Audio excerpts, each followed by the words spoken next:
என்ன பண்ணாலும் என்னோட ரெசின் கியூர் ஆக மாட்டேங்குது. நிறைய பபிள்ஸ் ப்ராப்ளம் வருது. எப்பவும் ஃபினிஷிங் அப்ப ஸ்டிக்கியாவே இருக்கு.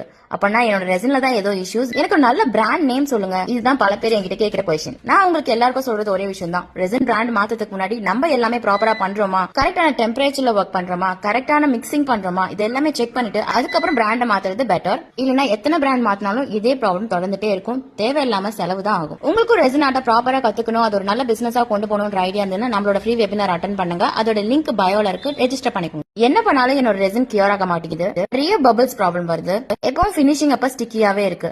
அப்பனா என்னோட ரெசின்ல தான் ஏதோ இஷ்யூஸ். எனக்கு ஒரு நல்ல பிராண்ட் நேம் சொல்லுங்க. இதுதான் பல பேர் என்கிட்ட கேட்கிற கொஸ்டின். நான் உங்களுக்கு எல்லாருக்கும் சொல்றது ஒரே விஷயம் தான். ரெசின் பிராண்ட் மாத்ததுக்கு முன்னாடி நம்ம எல்லாமே ப்ராப்பரா பண்றோமா, கரெக்டான டெம்பரேச்சர்ல ஒர்க் பண்றோமா, கரெக்டான மிக்சிங் பண்றோமா, இது எல்லாமே செக் பண்ணிட்டு அதுக்கப்புறம் பிராண்ட மாத்துறது பெட்டர். இல்லனா எத்தனை பிராண்ட் மாத்தினாலும் இதே ப்ராப்ளம் தொடர்ந்துட்டே இருக்கும். தேவையில்லாம செலவு தான் ஆகும். உங்களுக்கும் ரெசின் ஆர்ட்ட ப்ராப்பரா கத்துக்கணும், அது ஒரு நல்ல பிசினஸா கொண்டு போகணும்ன்ற ஐடியா இருந்ததுன்னா நம்மளோட ஃப்ரீ வெபினார் அட்டென்ட் பண்ணுங்க. அதோட லிங்க் பயோல இருக்கு. ரெஜிஸ்டர் பண்ணிக்கோங்க.